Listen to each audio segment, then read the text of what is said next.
Bonjour à toutes et à tous, nous sommes aujourd'hui à la foire de Clermont-Cournon, foire internationale. Nous avons aujourd'hui un stand avec Biologie sans frontières, donc je suis avec sa présidente. Bonjour Françoise. Bonjour, je suis la présidente de Biologie sans frontières Auvergne. Voilà, tout à fait, Biologie sans frontières, antenne Auvergne.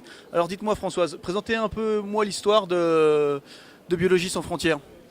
Alors Biologie sans frontières est une ONG qui a déjà 25 ans, qui a été fondée par des Lyonnais au départ. C'est une ONG reconnue d'utilité publique et c'était créé pour aider et faire progresser la biologie médicale, donc la santé, c'est lié à la santé, dans les pays en développement. Alors, notre antenne auvergnate, elle a été créée seulement en 2014 sur un constat, parce qu'on a vu qu'il y avait beaucoup de matériel de biologie qui partait au rebut, notamment à cause de restructuration en cours dans les labos privés et publics, à l'université ou des labos d'analyse médicale. Donc on s'est dit quand même qu'il fallait faire quelque chose, avec notamment Télésphore Simon Gando, qui a fondé l'antenne Auvergne avec moi. Et donc je voudrais souligner que notre coopération elle est basée vraiment sur la réciprocité, sur l'échange, sur le respect de la culture des autres. On a beaucoup à apprendre. D'accord. Et alors du coup, quels sont les pays d'intervention de votre association plus spécifiquement ? Alors, au niveau national, donc l'ONG est intervenue dans 30 pays depuis 1992. Actuellement, c'est surtout l'Afrique de l'Ouest, l'Afrique francophone. Mais on a quand même quelques interventions en Asie aussi, notamment en ce moment au Bangladesh. D'accord. Alors quels sont justement les projets que vous gérez plus spécifiquement à l'antenne Auvergne en ce moment ? Alors pour notre antenne, on intervient pour l'instant uniquement au Burkina Faso, sur 3 sites au Burkina Faso. D'accord. Et notre projet phare, il se situe à Soa, donc une commune enclavée, sans eau courante ni électricité.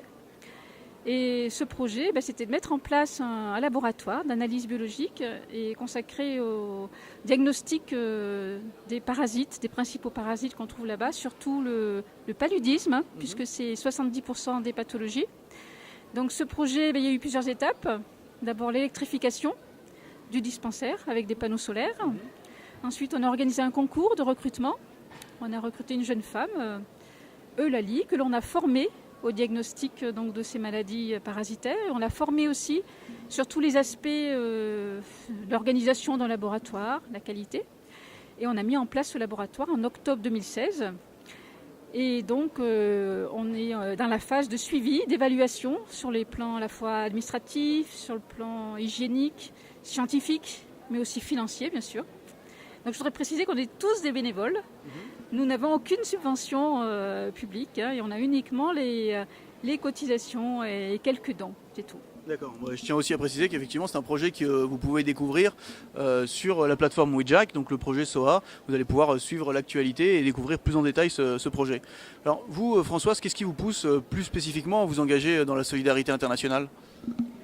Alors moi j'ai toujours été impliquée dans le milieu associatif et puis c'est très stimulant de se dire qu'on est utile et de mettre ses compétences, mais pas seulement en biologie, des compétences aussi pour trouver par exemple des bailleurs de fonds locaux.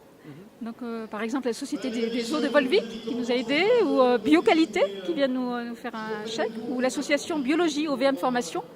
Et donc grâce à ces financements, on va un petit peu plus loin. Donc ça stimule. Et aussi notre engagement a été reconnu puisqu'on a été primé à la COP21. On était lauréat de l'Agence des microprojets, la seule association auvergnate. Donc ça stimule et puis on est content, on a envie de continuer. Ça donne un petit coup de boost. Alors du coup, vous êtes parti plusieurs fois au Burkina pour justement gérer le projet SOA. Est-ce que vous auriez un peu une anecdote ou un souvenir particulier à nous raconter de vos voyages ?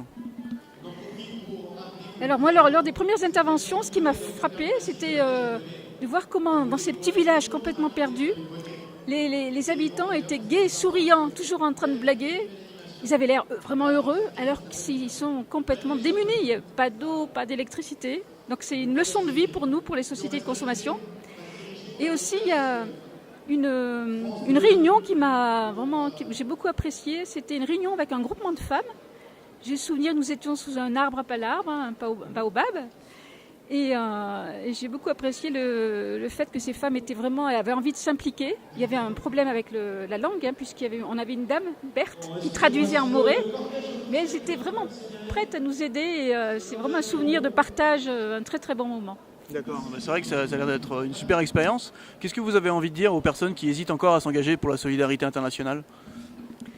Alors, je voudrais dire que tout le monde a des compétences en fait. C'est pas seulement en biologie, ça peut être en marketing, en électricité par exemple, dans d'autres domaines. Et il ne faut pas hésiter à venir partager ses compétences, transmettre. Parce électricité, je pense à Électriciens sans frontières. Donc on a 2 partenaires qui sont vraiment très précieux.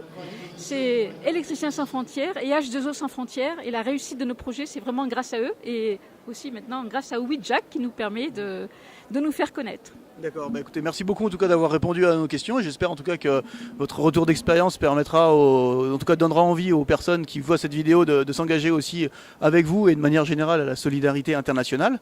Donc en attendant, vous pouvez retrouver Biologie sans frontières sur WeJack.